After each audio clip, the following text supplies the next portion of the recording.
Hello students, આપ સૌનું હું હાર્દિક સ્વાગત કરું છું મારી યુટ્યુબ ચેનલમાં જેનું નામ છે જીટીયુ સ્ટુડન્ટ્સ. તો ફ્રેન્ડ્સ, આજે આપણે ડિઝાઇન એન્જિનિયરિંગના રિગાર્ડિંગ વાત કરીશું. ઘણા બધા સ્ટુડન્ટ્સને ડાઉટ હોય છે કે ડિઝાઇન એન્જિનિયરિંગમાં શું કરવાનું હોય છે, તેમાં કેનવાસીસ એકચ્યુઅલીમાં શું હોય છે, ઇવન આ કેનવાસીસ કઈ રીતે બનાવવાના. સો તમારે ટેન્શન લેવાની કોઈ જરૂર નથી. હું આ વિડીયોમાં પૂરું ઇન ડિટેલ બતાવવાનો છું. તો પ્લીઝ તમે મારી યુટ્યુબ ચેનલ જીટીયુ સ્ટુડન્ટ્સમાં નવા છો તો લાઈક કરી દો, ચેનલને સબસ્ક્રાઇબ કરી દો. તો બેઝિકલી મિત્રો, મને એક વસ્તુ તો ખબર છે કે ડિઝાઇન એન્જિનિયરિંગમાં રિલેટેડ તમને તમારા કોલેજના પ્રોફેસરે તમને ડેફિનેટલી કીધું હશે, બરાબર.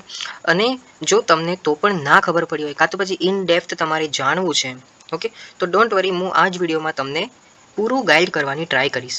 બિકોઝ આ વિડીયો સ્પેશિયલી તમારી માટે એટલે કે જીટીયુ સ્ટુડન્ટ્સ માટે જ ઇમ્પોર્ટન્ટ છે. અને આપણે આ ચેનલ સ્પેશિયલી તમારા હેલ્પ અને સપોર્ટ માટે જ જશે ક્રિએટ કરેલી છે. સો નાઉ ધ ક્વેશ્ચન કે ભાઈ ડિઝાઇન એન્જિનિયરિંગ શું છે, રાઈટ. તો according to GTU syllabus, design એન્જિનિયરિંગમાં તમને એક પ્રોજેક્ટ વર્ક જે છે એ કરવાનું આવે છે, જેમાં તમે તમારી ક્રિએટિવિટીનો યુઝ કરીને કોઈ એપને ડેવલપ કરી શકો છો, કોઈ તમે મશીન બનાવી શકો છો, કે પછી કોઈ તમે સ્ટ્રક્ચર બનાવી શકો છો, રાઈટ, કે જે માનવના કામમાં હેલ્પ કરી શકે, ઇવન લાઈફ સ્ટાઈલને ઇઝી કરી શકે વગેરે. એટલે કે ટૂંકમાં તમારે આમાં પ્રોજેક્ટ જે છે બનાવવાનો રહેશે. ઓકે, સપોઝ કરો કે હું તમને એક એક્ઝામ્પલ આપું. તો કોઈ ઇલેક્ટ્રિકલ કે પછી મિકેનિકલ એન્જિનિયરિંગનો સ્ટુડન્ટ છે, તો એ કોઈ એણે એક 3D પ્રિન્ટર જે છે બનાવ્યું, રાઈટ. બટ એ 3D પ્રિન્ટરની ખાસિયત જે છે એવી છે કે તેમાં આપણે ફક્ત ટૂલ જ જે છે ચેન્જ કરવાનો, અને પછી તેમાં એન્ગ્રેવિંગ પણ થઈ જશે, અને પછી અગર આપણને લેઝર કટિંગ કરવું હોય તો પણ જે છે પોસિબલ છે. તો ટૂંકમાં મિત્રો, આણે શું કર્યું કે કંઈક નવું ઇનોવેટિવ કર્યું, રાઈટ. તો મિત્રો, આણે 3-in-1 મશીન બનાવ્યું, બરોબર, કે જેનો ઉપયોગ જે છે ઘણો બધો કહેવાય. લાઈક આ નોર્મલ 3D પ્રિન્ટર તો હતું જ. સો એને શું અટેચ કર્યું, તો કે લેઝર કટિંગ પણ આને અટેચ કર્યું, સાથે સાથે આણે એન્ગ્રેવિંગ કરી શકાય એવું પણ આને કર્યું, રાઈટ. ઇફ સપોઝ હું આઈટીવાળા સ્ટુડન્ટ્સની વાત કરું તો એ કોઈ એપ્લિકેશન બનાવી શકે છે, યા તો પછી એપ ડેવલપમેન્ટ કરી શકે છે, બરોબર. સો એટ ધી એન્ડ મિત્રો, હું એવું જ કહીશ કે ડિઝાઇન એન્જિનિયરિંગમાં તમને પ્રોજેક્ટ ચૂઝ કરવાનો રહેશે અને તેને એ જ સેમિસ્ટરમાં પૂરો કરી દેવાનો. સપોઝ કોઈ સ્ટુડન્ટ્સ થર્ડ સેમમાં કોઈ એક મોડલ બનાવે છે, કોઈ એક પ્રોજેક્ટ બનાવે છે, પછી આ પ્રોજેક્ટ વર્કને તેને નેક્સ્ટ સેમમાં ખેંચવાનું છે, રાઈટ, કેમ કે એણે ખૂબ મોટો એવો પ્રોજેક્ટ બનાવ્યો. તો મિત્રો, તમે આમ એવું કરી શકો છો. જો તમને એવું લાગ્યું કે આ પ્રોજેક્ટમાં હજી મારે કંઈ ઇનોવેટિવ કરવાનું છે, તો મિત્રો તમે એ પ્રોજેક્ટમાં ક્રિએટિવિટી લાવી શકો છો, જે તમે નેક્સ્ટ સેમમાં પણ તેને ખેંચી શકો છો. એનું તમારી ટેન્શન નહીં લેવાનું, રાઈટ. નાઉ ધ ક્વેશ્ચન કે ભાઈ આ ઇમ્પોર્ટન્સ જે છે એ શું છે આપણે ડિઝાઇન એન્જિનિયરિંગનું, બરાબર. તો ડિઝાઇન એન્જિનિયરિંગનું મહત્ત્વ જે છે ખૂબ જ છે મિત્રો. સપોઝ કરો કે તમે જ્યારે ઇન્ટરવ્યૂ દેવા બેસો છો, આજથી 4 વર્ષ પછી તમારી ડિગ્રી જે છે જેમ કમ્પ્લીટ થાય છે, ત્યારે તમે રિઝ્યુમમાં તમે તમારો આ ડિઝાઇન એન્જિનિયરિંગનો પ્રોજેક્ટ તમે એડ કરો છો, રાઈટ. સો તેનાથી મિત્રો હેલ્પ થશે તમારી. તો એ કઈ રીતે હેલ્પ થશે, તો જો તમે તમારો પ્રોજેક્ટનો આઈડિયા જે છે એ રિઝ્યુમેમાં અટેચ કર્યો છે, રાઈટ.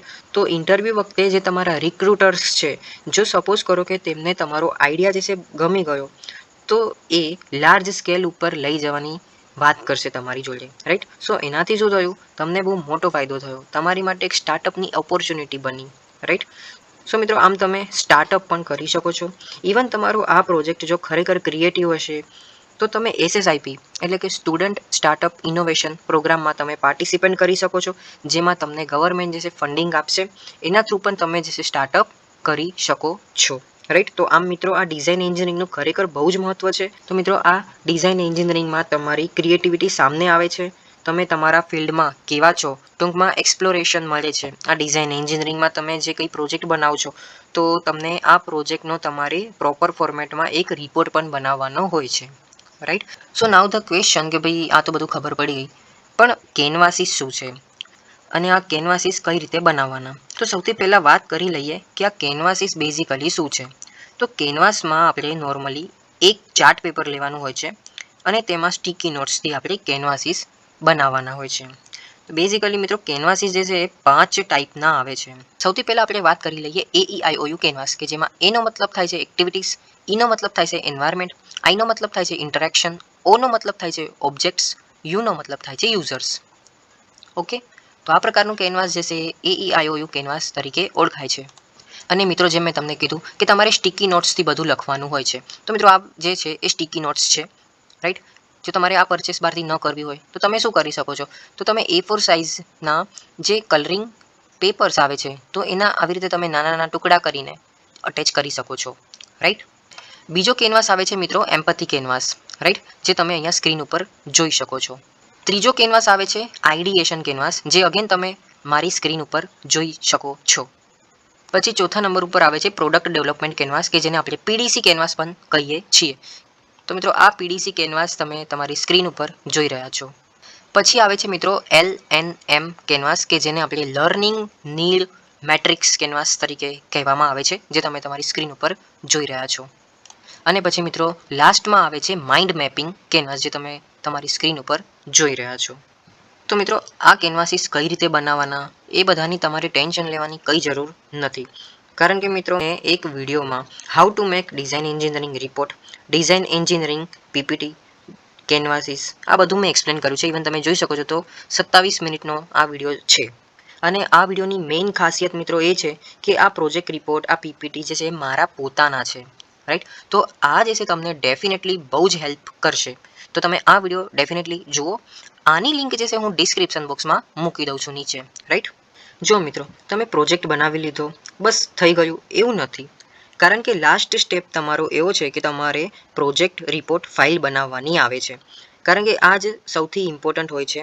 કારણ કે આ રિપોર્ટ ફાઇલમાં તમે જે પ્રોજેક્ટ બનાવેલો છે તેના related in depth knowledge, in detail information A report ફાઇલમાં હોય છે. ઇવન તમે જે કેનવાસીસ બનાવેલા છે તેનો તમારે ફોટોસ ક્લિક કરવાનો હોય છે અને આ રિપોર્ટ ફાઇલમાં સારી રીતે ક્લિક કરીને અપલોડ કરવાના હોય છે. ઇવન જે તમારા પ્રોજેક્ટ્સ માટે તમે પ્રોટોટાઇપ મોડલ બનાવેલું હોય તો તેનો પણ ફોટોસ ક્લિક કરીને તમારા રિપોર્ટ ફાઇલમાં એડ કરવાનું હોય છે.